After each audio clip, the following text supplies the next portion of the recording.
Hey guys, how's it going? So today we're going to be making another tutorial. I know it's been a little while, but we're back at it. Today we're going to be taking a look at how to make Reach style Moombahton. If you don't know who Reach is, here are some samples of different songs he's made.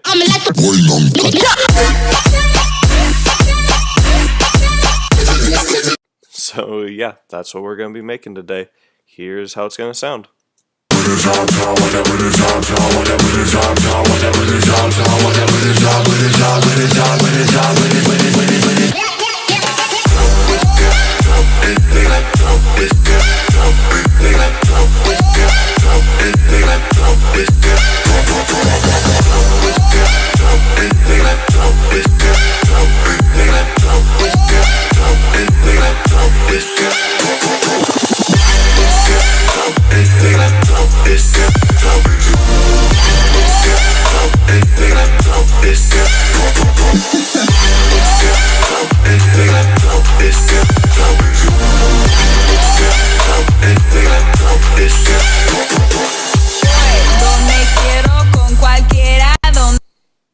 So yeah, that's what we're going to be making. Let's get right into it. Alright, so the first thing we're going to have a look at here is my drums and my sub bass. And alone, soloed out, they sound like this.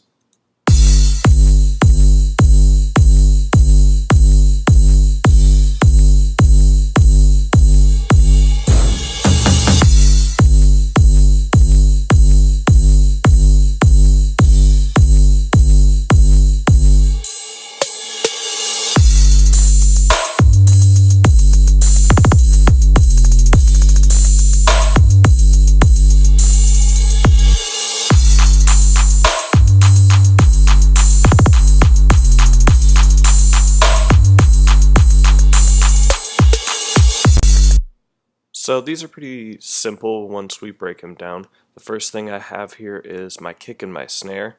Now this is just kind of like a, whatever it's called, something to the floor kind of beat, where it's just a steady kick. It's kind of like house music. And I found this kick, you want to make sure when you're making Moombahton that you don't have a real short kick, but you also don't want to have a real long kick that really emphasizes its tone. You want to have a nice medium level of length, and this is what the kick sounds like.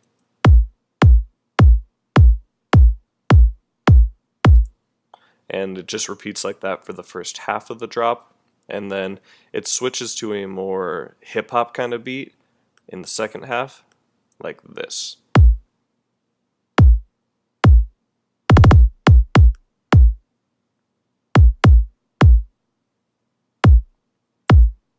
And then that just repeats all the way through the drop. All I have on this is an EQ, just taking out some of the very, very, very low end that's not really being heard, and then some light EQing to help it sit in the mix a little better. And then for my snare, I have two crane samples. The first one is this, kind of like a pan hitting something, I don't know. But all I did was EQ that one too, taking out the very low end, and then layering it with this noise.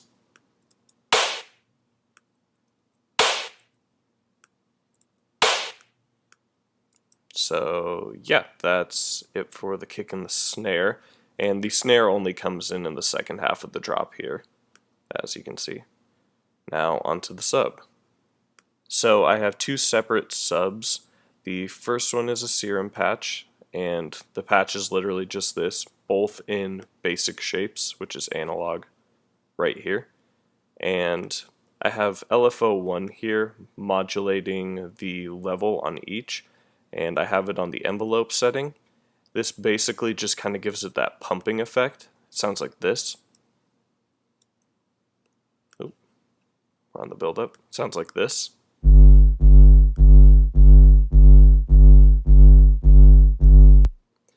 And then I also have a low pass filter just cutting off some of the high end, so it's not really interfering with any mids or highs that much. And the reason I put a square on here is to kind of give it a little bit of distortion to it, that really like heavy 808 kind of sound.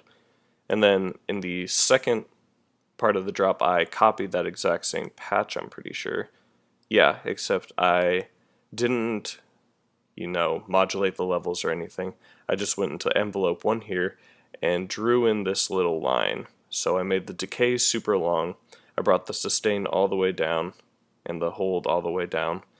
And it kind of just gives it that classic hip-hop 808 sound. So it sounds like this.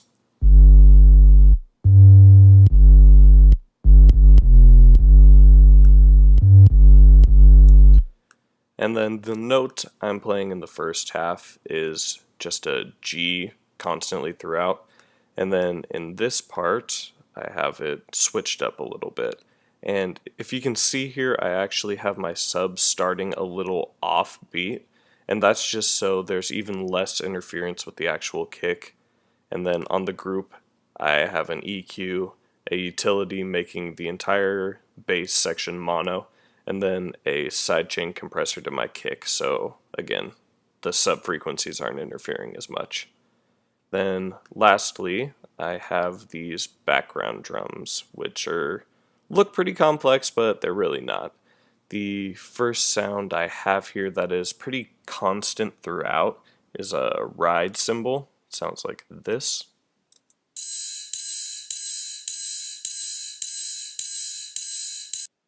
And that just repeats all the way through.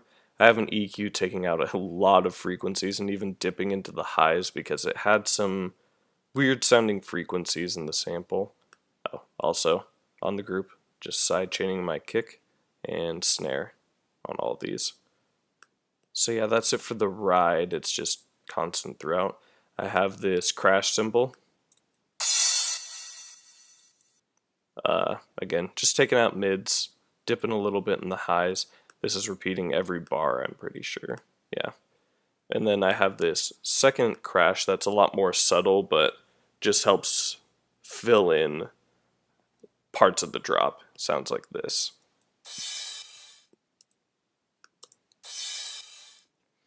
It's like extremely quiet. And again, just taking out lows and mids. Then I have a reversed crash cymbal to build up to each part of the drop. And just taking out lows, a little bit of the mids, nothing crazy special.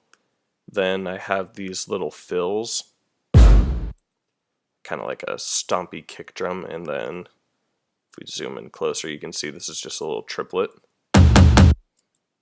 of a tom. And we didn't really take out a whole lot because it's not really interfering with any sub bass or anything.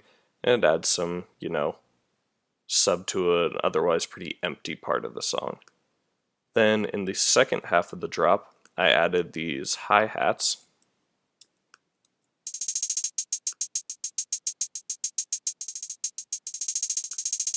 If we zoom in closer, you can see it a little bit more in detail, that we're just going from quarter notes to eighth notes. And yeah, we have it panned a little bit so it's not sitting in the center of the mix, it's just kind of adding some movement to the song.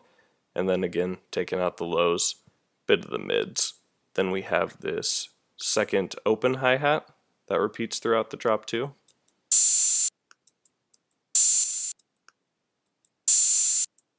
And again, we're just taking out mids and lows, nothing new at all. And then in the second half of the drop,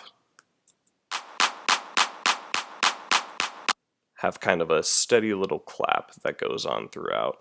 And that just adds some variety to it. Taking out lows, dipping a few parts of the mid-highs and even in the highs, so it's not really messing with the cymbal frequencies. So yeah, that's it for the drums and the sub bass. Alright, so the final two parts we're going to have a look at here is the actual basses and sound design and some of the effects. And alone, soloed out, they sound like this.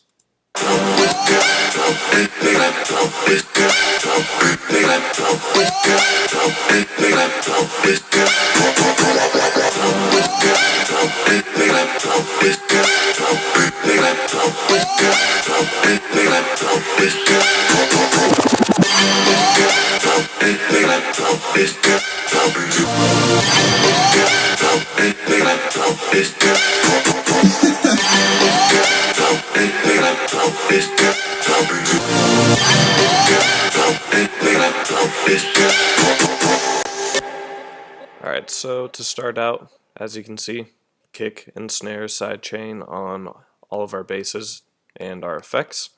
And the first sound we're going to have a look at is the main lead in the drop, which sounds like this.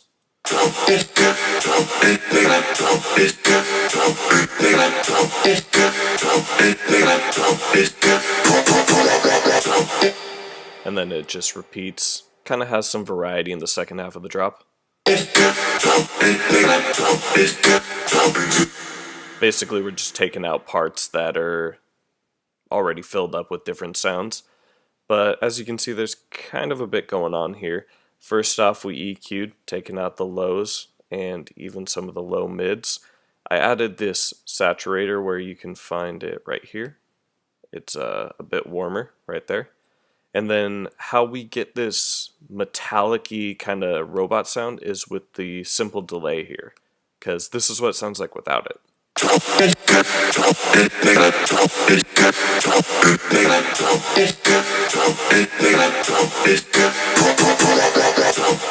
And basically how we do that is we take a simple delay, drag it in, and it should say something like sync here at first, but all you do is switch it to time and bring it down to a really quick time, so 12 milliseconds, 15 milliseconds, wherever you want it.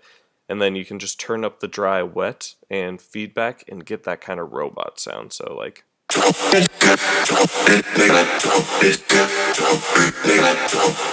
So that's just a fun little tip. And then we have some reverb here where the dry, wet is being modulated. Let's see if I can show you that. Yeah. So it's just kind of being modulated to a pumping kind of effect at a few different places to fill up some empty space, and even in the second half of the drop doing kind of the same thing. A lot of different modulations. And then the classic, always got to add OTT, only bringing in about 57% of it, and then warming up the highs, which is another saturator right here. And then lastly an EQ that's a little more precise in that we're shaping it a little more, bringing out or taking out some of the more messy frequencies. And yeah, I just ripped this from kind of like a reggae vocal pack and chopped it up to a tempo or a groove that I really liked. So yeah, the next sound we have here is this massive sound. Sounds like this.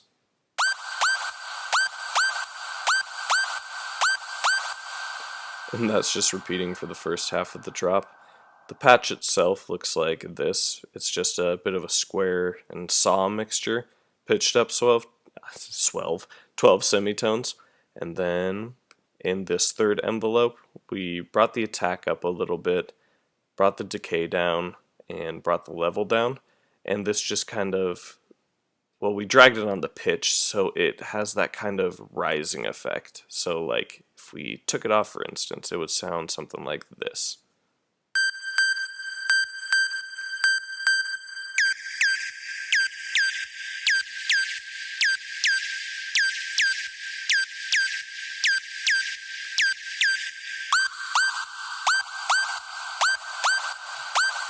So it just kind of has that cool little building effect. I don't know, I like it. And then added some reverb to it as well. Then OTT, 69%, and then some hard EQing, taking out lots of low, mid, and then dipping a little in the highs. And then, if you need to know what note it is, it's G. I think that's the key we're in. Then, here's where we got a little weird. We just took a bunch of different vocal samples, so like this one, for instance.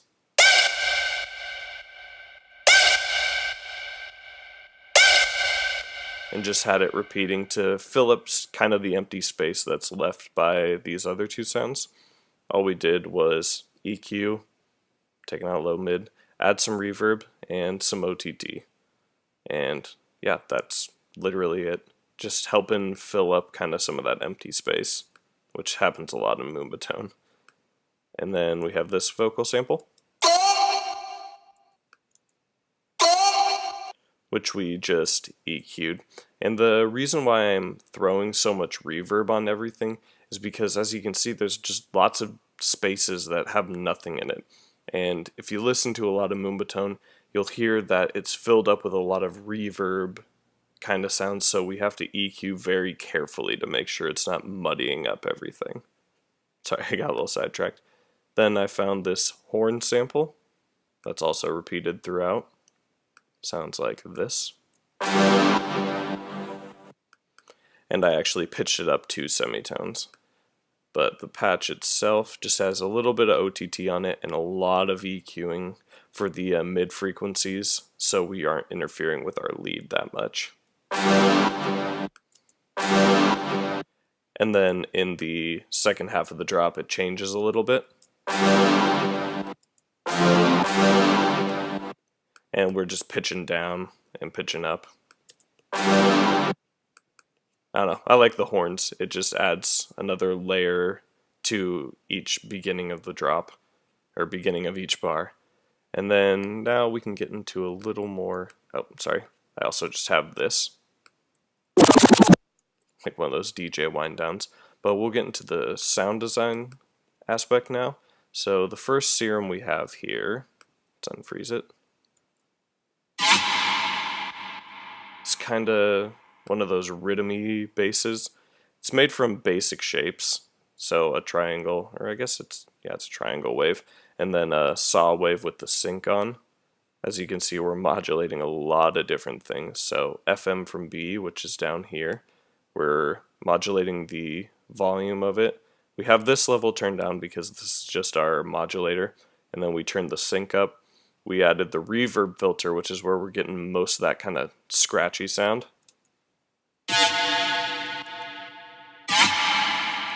Yeah, it makes a huge difference. And then the effects, we have distortion, a low pass filter, hyperdimension expander, a multi-band compressor, and then an EQ that's modulating to do this.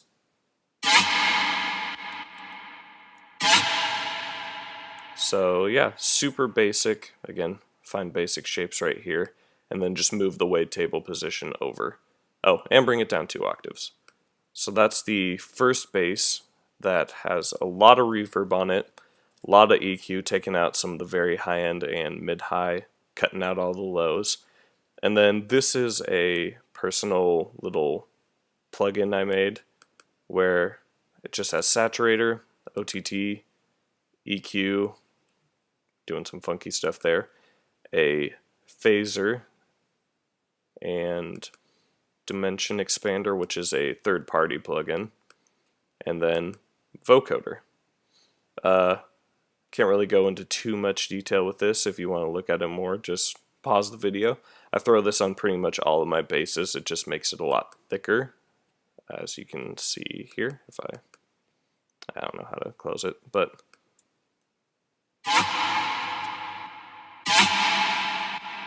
it just brings out a lot of different frequencies, makes it a lot better in the high end and a lot thicker.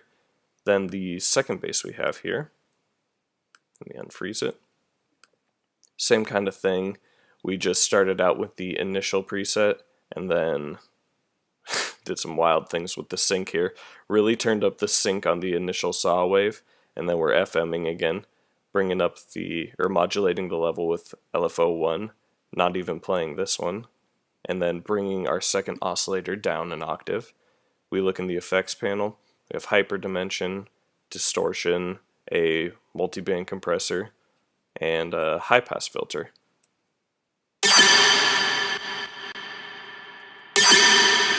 And that's just what that sounds like. Again, here's without the fat bass.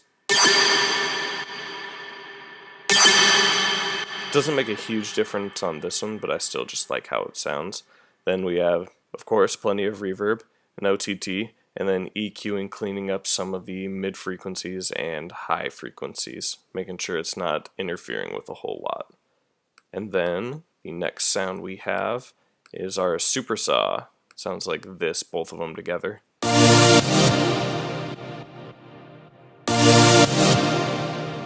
And on the group, I have its own little separate group. OTT, and reverb. The first sound is actually a serum. Oh, didn't mean to flatten it. If we have a look here, 16 unison, 16 unison. This is just the initial saw wave again, bringing the second oscillator down an octave and detuning them just a little bit, not anything crazy, and then multi-band compressor, and that's literally it. And with the EQ just taken out. Are you kidding me right now? Sorry, I got a call. But we're just taking out the low, dipping a little in the mid, and a little bit in the high.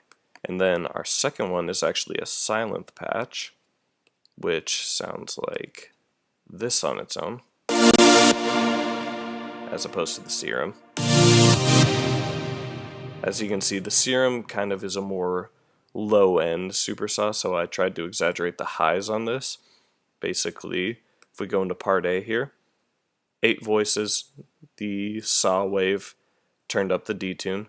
Same thing here, 8 voices, turned up the detune, and brought it down an octave. And then lastly, we added the noise right here and just turned up the volume a tad bit because the noise gets super loud.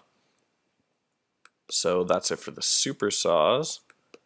Then we have this little virtual riot fill where we did kind of the same thing where we added that robot-y voice, and then EQ, low end, and very much in the high end, because this robot-y kind of filter adds a lot of high end to whatever you're doing. Oh, and then that's the second half of the drop. So let's have a look at the effects as well. Again, just side chaining. And I just have this crowd playing throughout. It's real quiet, but it helps fill up some of the empty space. Oop.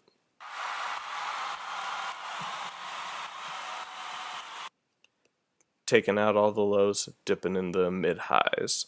And that's just constantly playing throughout the entire drop. Then I have this kind of siren